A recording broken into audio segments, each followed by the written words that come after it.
This is the third talk in a series called A Critique of Bob Black's The Abolition of Work.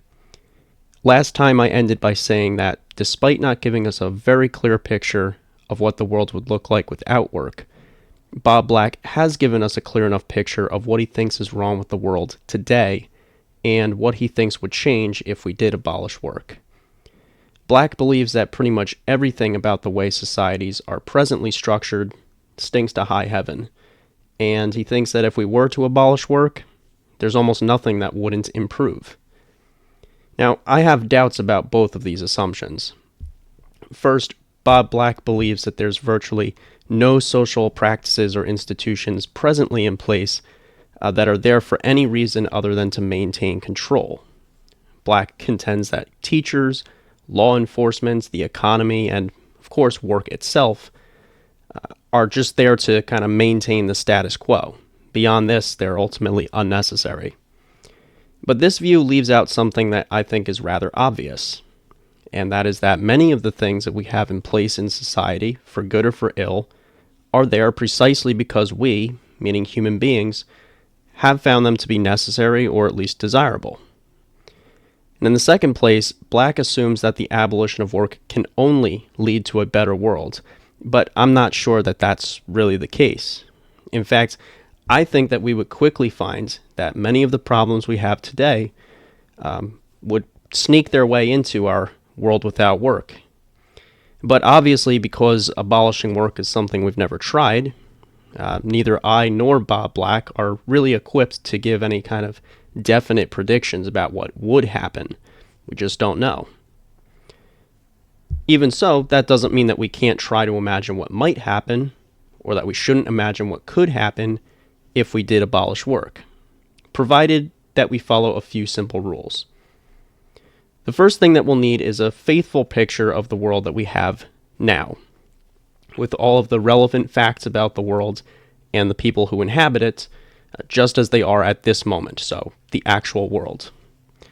Then we'll need an imaginary world, a possible world, in which work has been abolished. Thus, the moment where we do so, the moment where we abolish work, that's our point of departure between the world of today and tomorrow. What happens after this departure, at least the way that I've presented it, is really only a matter of considering what we already know about human beings, about what their needs are, what their wants are, their capacities, and their limitations.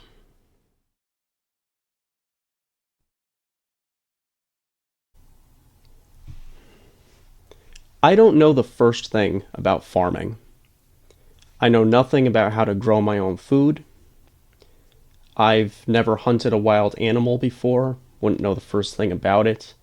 I do like fishing, but I've only ever done like catch and release. I've never prepared a fish for food. I wouldn't know how to cut it so that I don't get any bone, for one thing.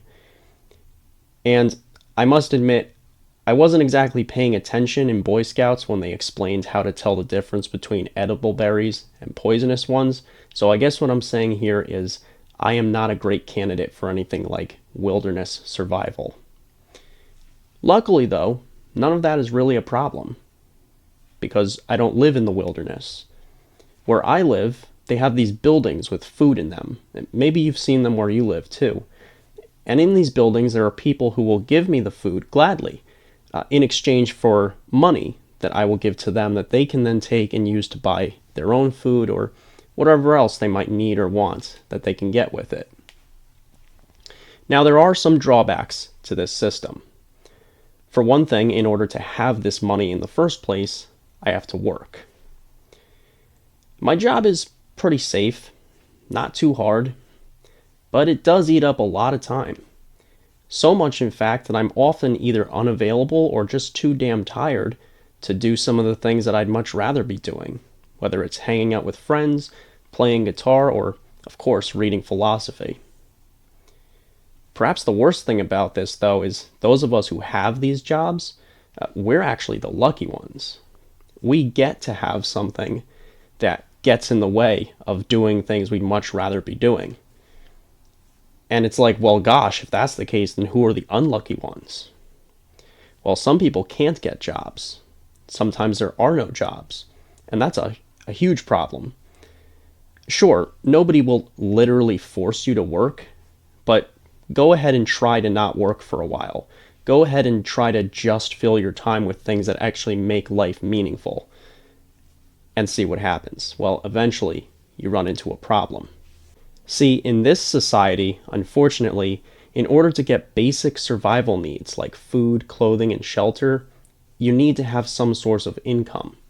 So, like Bob Black says, it's not exactly a choice to work. It's something that you're forced to do. That is, if you want to survive.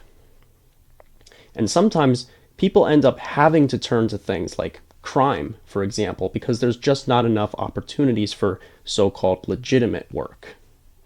And what ends up happening is rather than address the root of that problem, we throw petty criminals behind bars where they're only exposed to an even more concentrated criminal environment, and by the time they get out, their situation hasn't improved. In fact, a lot of times it's only gotten worse. What are they supposed to do when they get out? What can they do? Who's going to hire them at a job with the rap sheet that they, amass over time? And that just starts this vicious cycle of going in and out of the penal system. I mean, what if they can't afford transportation to go to a job, even if they could get one? It's a game of whack-a-mole, really. One problem gets solved temporarily and another one just pops up. And then you've got all these cops and lawyers and all that who sometimes abuse their power and throw people in jail for crimes they didn't commit, or else they arrest people for crimes that, are not committed out of malice, but out of hunger, out of desperation. All of this because of the fact that in this society, you work or you starve. And even those of us who are lucky enough to have jobs, our lives are nowhere near as fulfilling as they might be if we didn't have to spend all our time working. Oh, sure, we've got all these kinds of plans to fix all these problems. You've got politicians on the left and the right with all these different answers, but nothing seems to really make a difference. What Bob Black points out is that neither the left, nor the right, nor anyone in between has their finger on the source of the problem, which is work itself. Even those crazy communists with their revolutions and so forth will still be working if they take control. In fact, Bob Black thinks that's pretty much all we'll be doing if we had like a communist system or something. So the one we have, at least where I live, is not a perfect system. It's not perfect at all, far from it. And the alternatives don't seem much better. And sometimes I wonder, and maybe you wonder too, even though, sure, I don't have to worry about food, I could just go to the store and get what I need, more or less comfortable life. There's plenty of people who don't have those things. And a lot of this comes down to the problem of having to work in order to survive. I mean, imagine if no one had to do that. Imagine if people could just have the things they need and could do the things they want without this pressure, this needless pressure to work. What if things were different?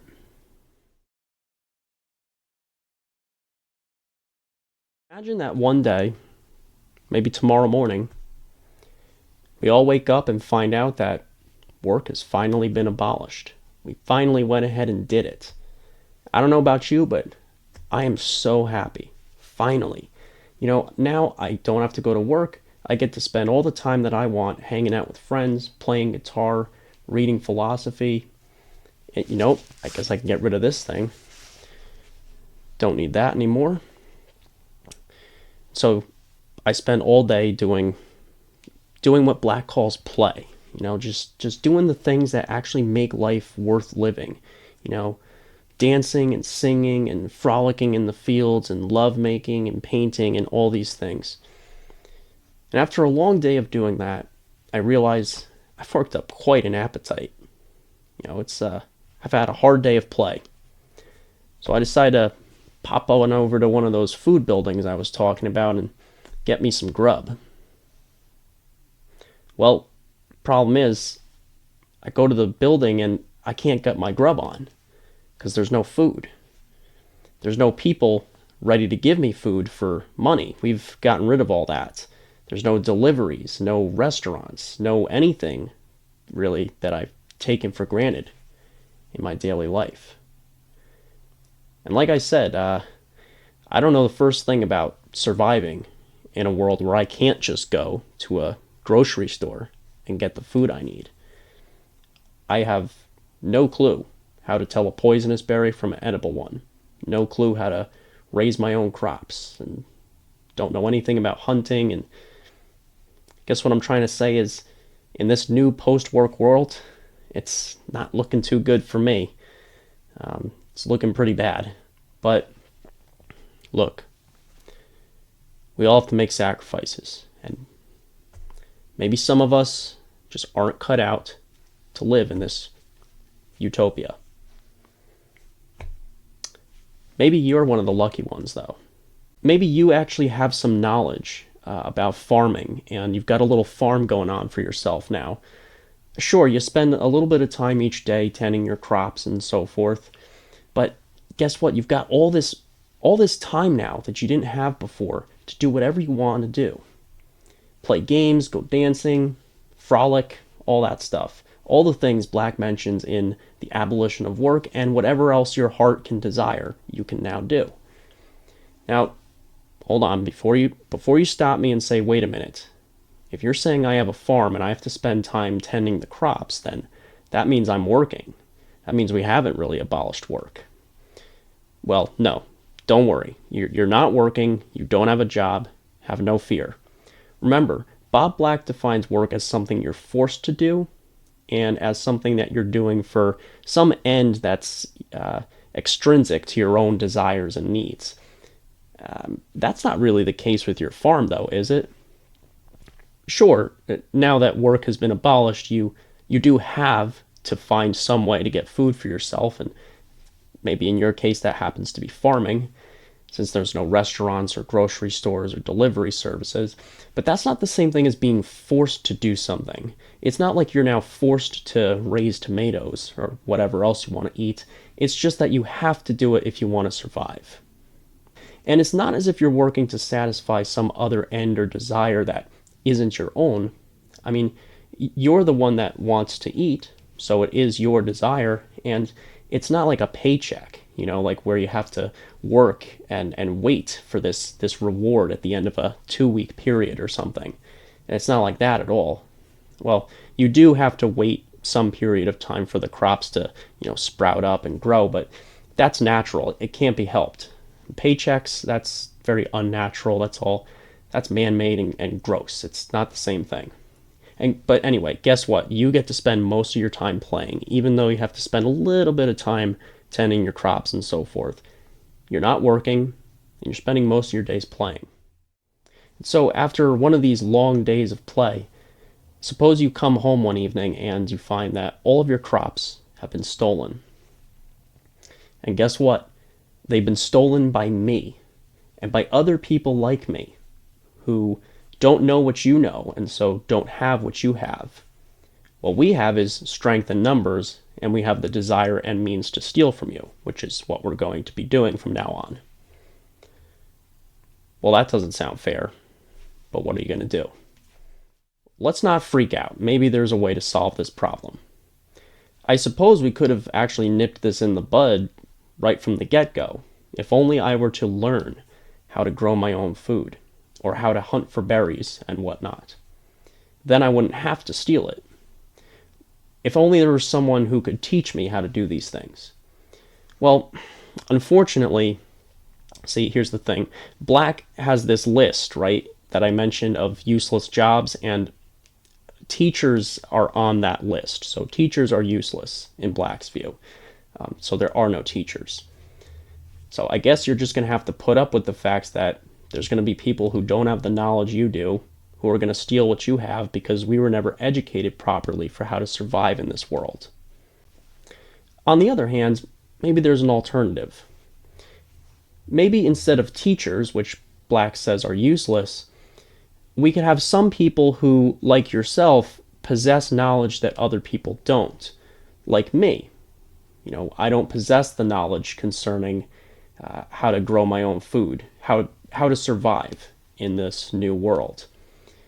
And so maybe these people who possess this knowledge could somehow transmit it to those of us who don't possess that knowledge through some kind of oral process, perhaps, like maybe someone stands up and tells a whole bunch of people how to grow their own food and how to tell poisonous berries from non-poisonous ones.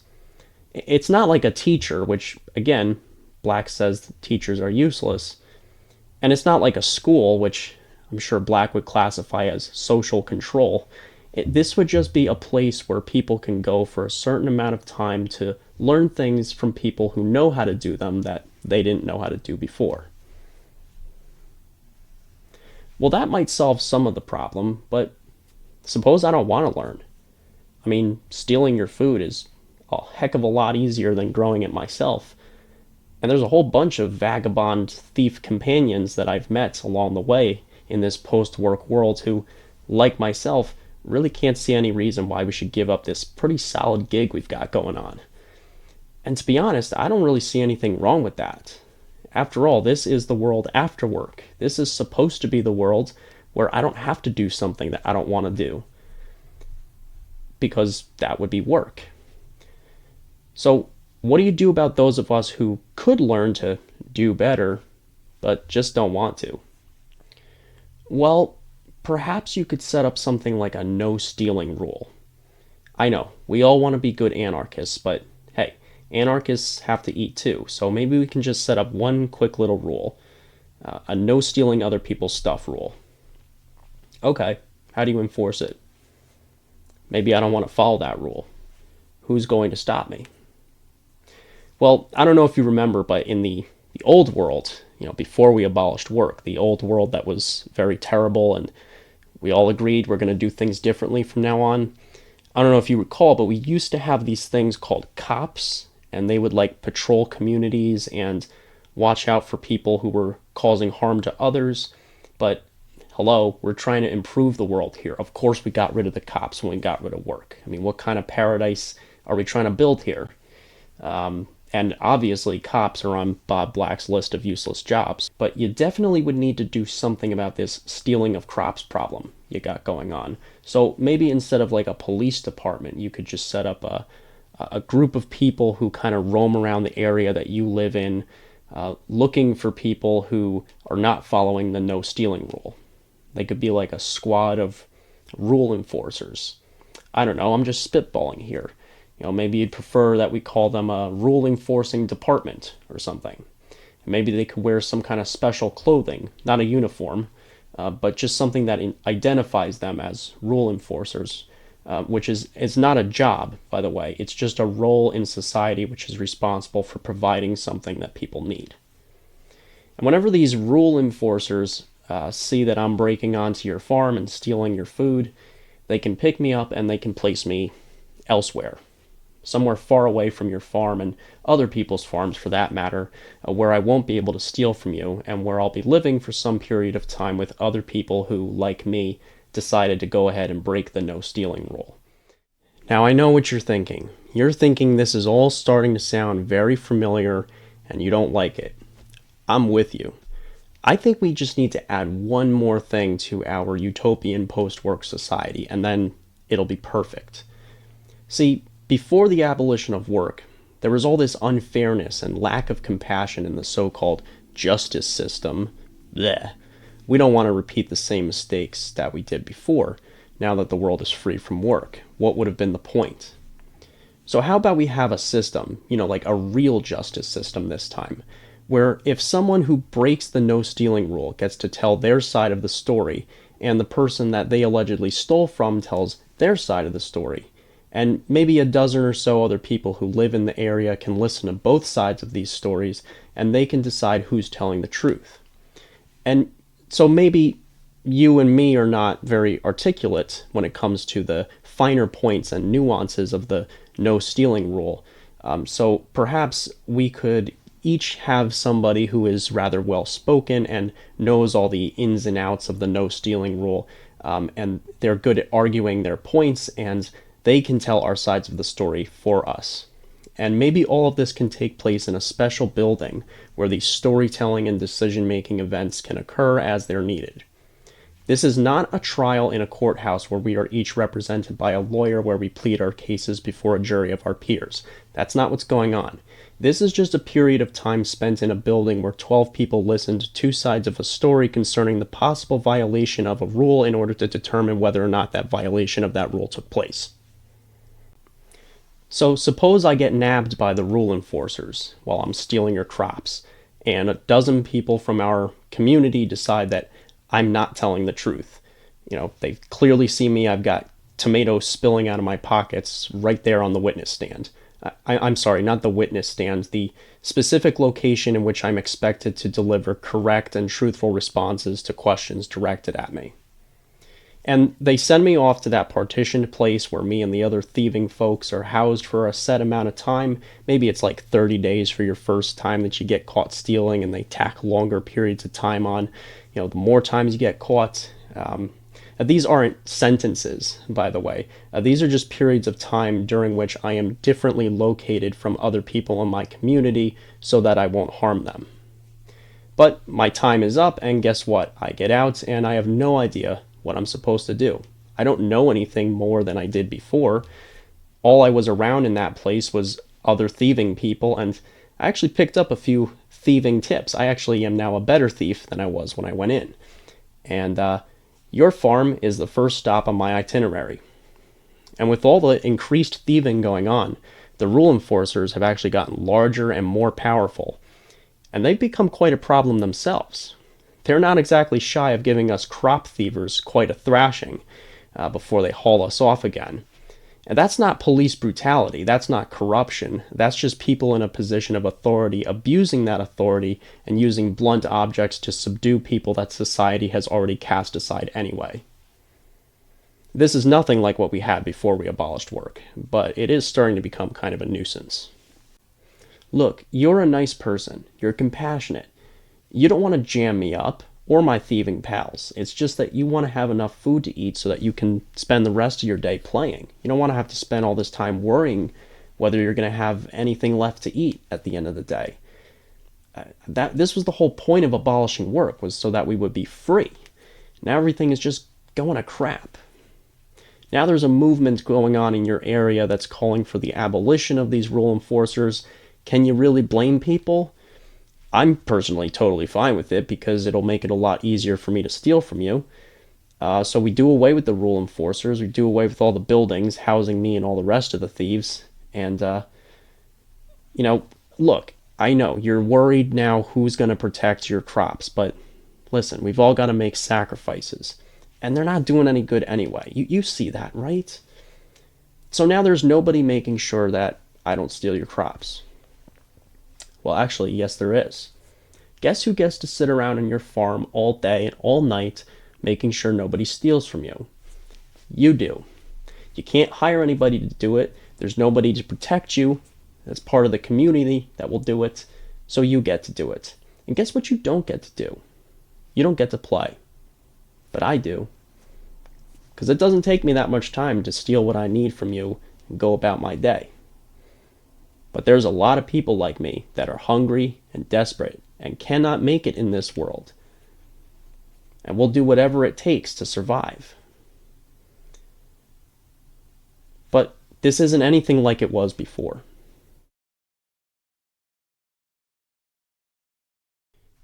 Then one day, while you're sitting around guarding your crops, anxiously awaiting the next horde of thieves to come through, wondering how did things get like this, you come up with a plan. And it's brilliant, really. It's something that will make everybody happy. It's something that will allow us to keep our world completely free of work, all the pain and suffering that work causes. It'll allow us to keep all our freedom that we have now that we've abolished work. But it will also ensure that everybody gets everything they need and want without having to resort to things like stealing, without having to resort to things like the rule enforcers and all the drama that caused. It's so brilliant, and yet it's at the same time so simple that you may wonder, why didn't we come up with this before? But don't beat yourself up. It's not easy to upend civilization and completely start over. That's no small feat. We should be proud of ourselves that we've made it this far. So here's the gist of your plan. First, you take a piece of paper, you write some things down on it, and you put it up somewhere where everybody can see, especially the thieves. And we'll talk about why in a little bit. So maybe you put this piece of paper up on a wooden post somewhere, a post on your farm. And on this piece of paper, you write something like this. Attention! I am in need of some folks who can guard my crops from thieves. I need 24-hour round-the-clock protection because the thieves come at all hours of the day and night. And I want to be able to have some time to do the things that I want to do. But I can't because I've got to keep watch all the time. Not to mention, spend time tending my crops. I understand that somebody might not be willing to simply take time out of their day to guard my crops, certainly not for 24 hours. So what I'm interested in is in offering 6 people, each of whom will provide me 4 hours of their time to protect my crops, in exchange for some of my food. The specific type of candidate for this position, not like a job position, but like a location. You'll be located on the farm. It's certainly not a job. This is not a job posting. This is just a piece of paper on a post that has information about something you want and are willing to give in exchange for someone who can perform something that you need done or want done. So the specific candidates that you're looking for to perform this task is someone who has actually had experience stealing crops. Now, why would you want a crop thief to guard your crops? Might sound kind of strange, but if you think about it, who has better knowledge of all the schemes and tricks that the thieves have, all the methods that they use to steal crops, but a thief themselves? And here's the other reason. Who else would be probably available to take time out of their day to guard your crops but a thief? The thieves are not really doing anything. The thieves are spending their time stealing and then running around playing.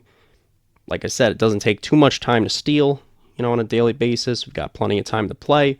But it is a hard life. It's not easy. Certainly easier than, maintaining a farm or something like that, but it's no walk in the park. And the third reason is that anybody who's not stealing crops, well, obviously they've figured out some way to get food or grow food. And so obviously they're not going to be interested in taking time away from their day to guard your crops. They've probably got to spend time guarding their own crops, tending their own crops, and of course they want to have time to play. That was the point of abolishing work, right? So we could have all this time to play. And maybe this is a fourth reason. Like I said, you're a pretty compassionate person, and so you want to help. You want to help this thief problem, and you understand that the thieves we're not all bad people. We just don't know any better. So what you're doing is you're providing us kind of a way out, or some of us at least. You're providing some of us kind of a way out of this life.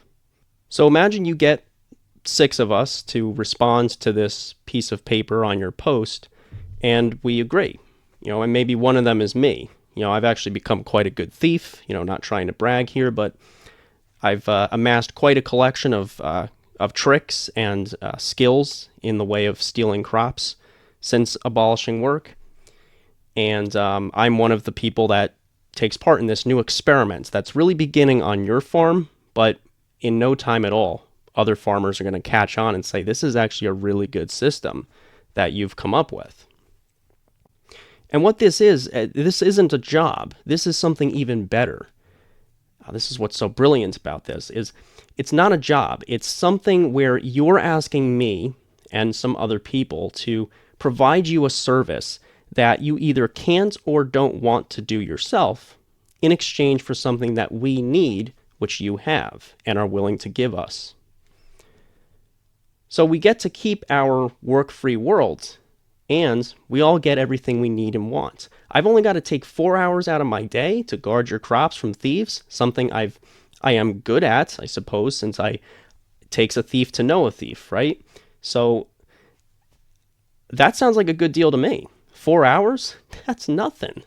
That gives me 20 more hours of the day to do with as I please, and I get to eat. That kind of covers all the bases. We've got everything we need, everything we want. Well, maybe not everything.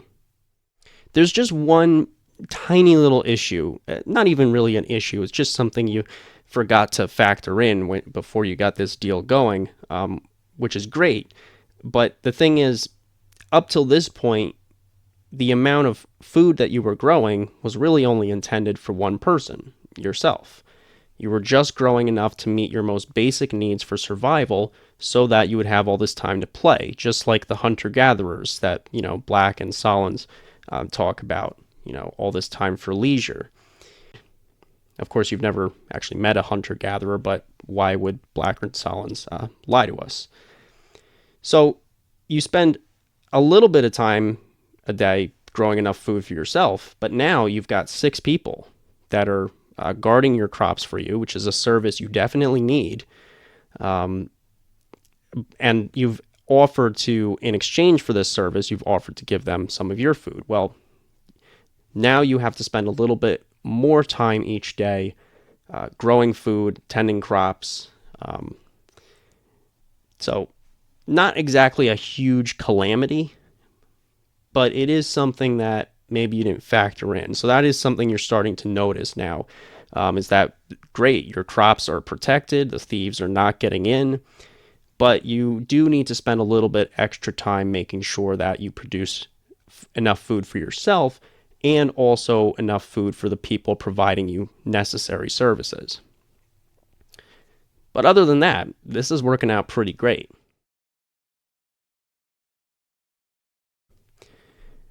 Until one day, I come up to you and I say, I would like a hamburger. Normally you're giving me like tomatoes and carrots and things like that. And I'm really craving a juicy burger because I have not had a burger since work was abolished. I'd really like one.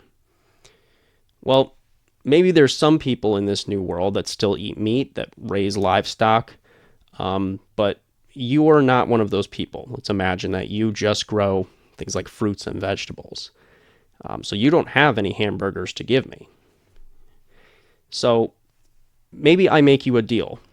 I say, I know a farmer very far away from here who has livestock. He raises cattle, butchers them, makes burgers. I know that this farmer living very far away has a very hard time growing tomatoes. Just can't figure it out. Has a very difficult time. Maybe the ground's not good for him. Growing tomatoes is actually not as easy as one might think. It can, anyway. This farmer that I know, I'm sure would love some of your really tasty tomatoes. So maybe you could give me some of your tomatoes, and I could take those and trade them with the farmer who raises cattle, and I can get myself a burger. And you say, okay, but how far away does this farmer live? I'm not sure how good the tomatoes are going to be. And remember, you have to be back here tomorrow to oh my God, I almost said the W word. So I say, why don't you're a pretty well-known person. You're the one that came up with this whole system. So you're a kind of a trusted source. Why don't you write like a note promising whoever I give it to that you will give them some tomatoes. Call it a promissory note. And it says, I promise to give you X amount of tomatoes. For all intents and purposes, this piece of paper is now worth X amount of tomatoes. And I can take it and bring it to the farmer with the burgers. He'll give me a burger, and he knows that he can take this piece of paper back to you at any time, present it to you, and you will give him some tomatoes. I don't see anything wrong with that.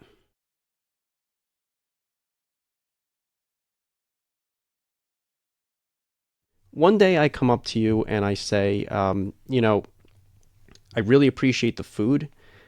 I I think the next thing that I would like is a house to live in.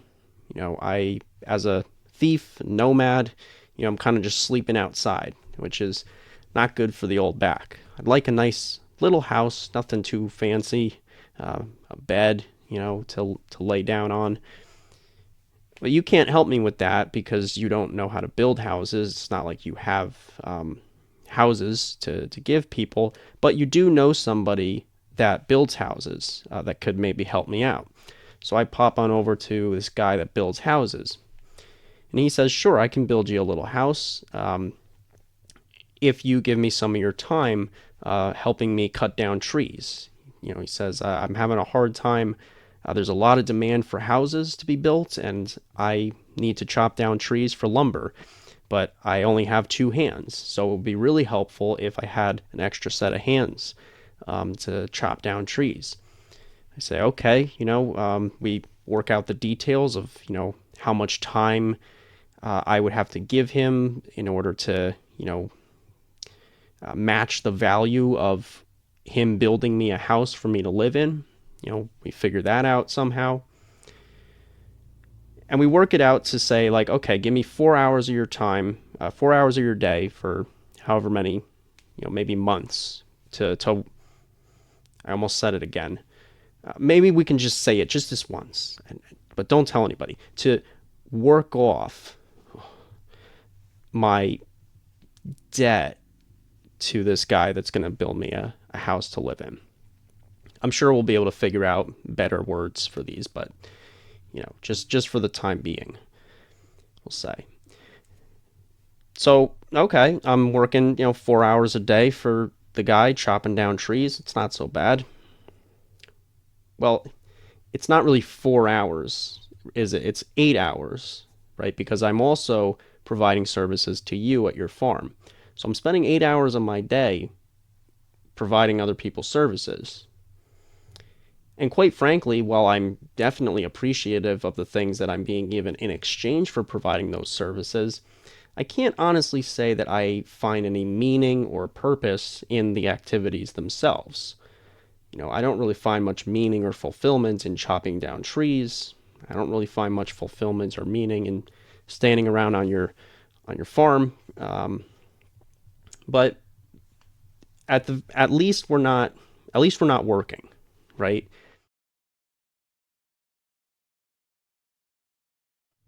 Well, I don't know about you, but me and the thieves that I'm hanging out on your farm with, guarding your crops, former thieves, I suppose I should say. We are reformed now, thanks to your system. In no small part thanks to your system. We're talking amongst ourselves and we're saying, I feel like we put in a lot of work here. I'm sorry, we put in a lot of time and energy doing certain activities here. I'm not sure if we're being adequately compensated for that time and energy.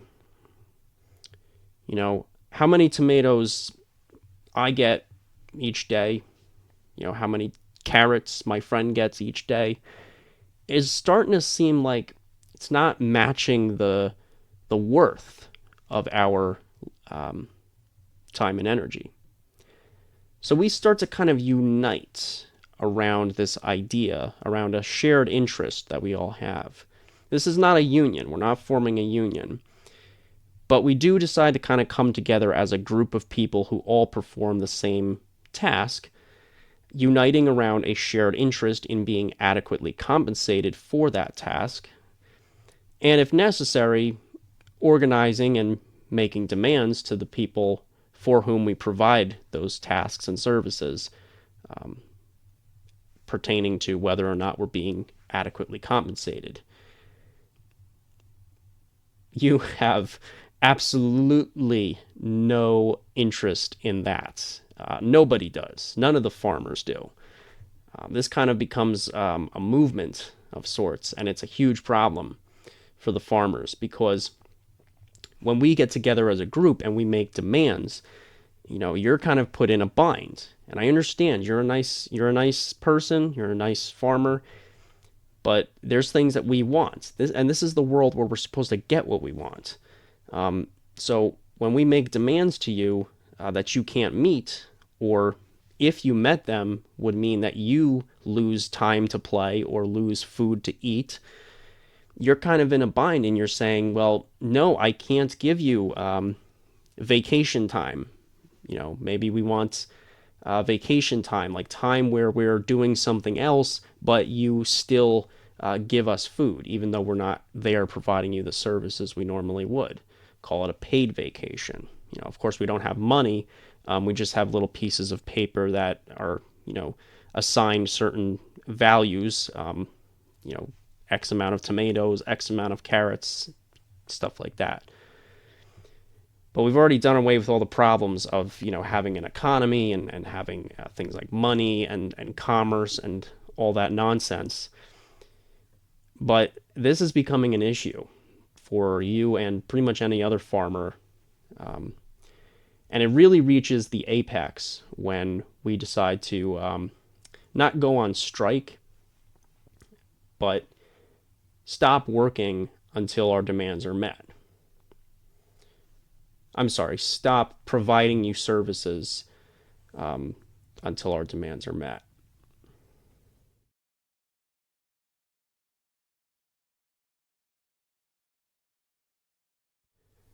The problem is there's plenty of other thieves who are willing to take part in your really great system where you allow them to provide you a service that you need in exchange for something that they need that you have.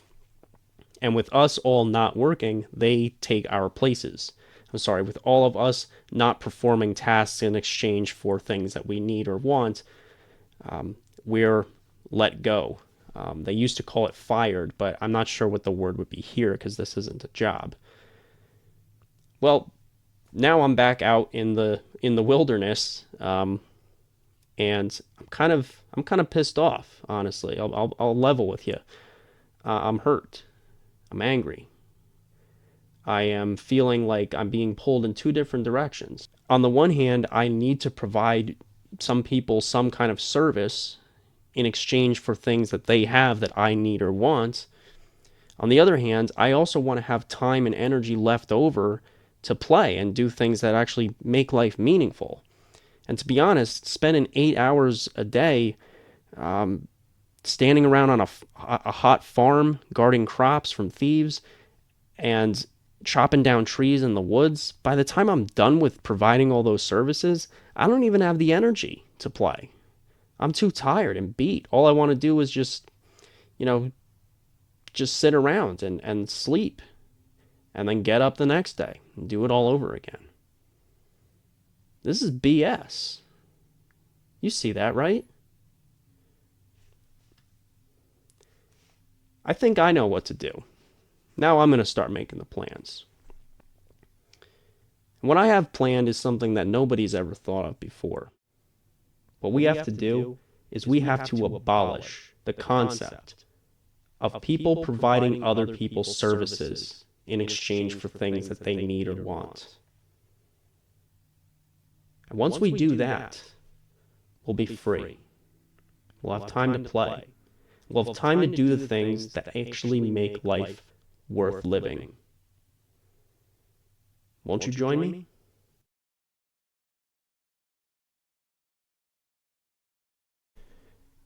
Somebody once said that if God did not exist, he would have to be invented.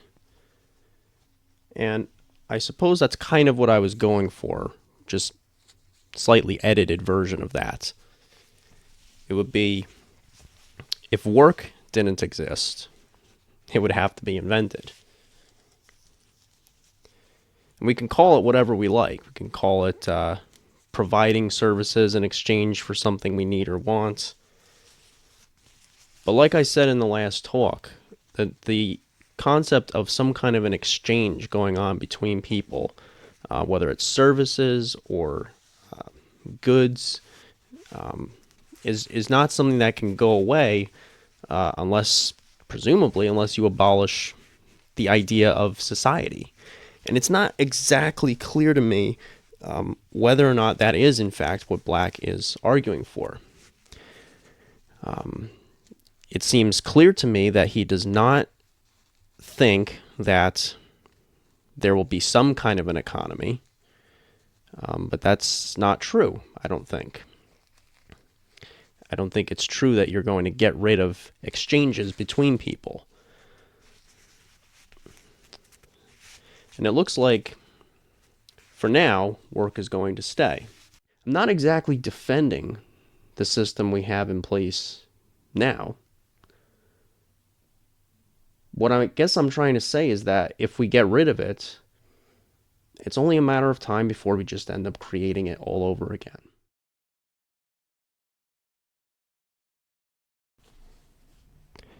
What I hope that this exercise showed is, if nothing else, that abolishing work might not make the world worse, but I think if we just go off what is pretty observable about human beings, with all of their faults and all of their virtues, all their needs, all their wants, their fears, their aspirations, that if we just go off what we already know about human nature, abolishing work might not make the world worse, but I'm not sure that it necessarily will make it any better.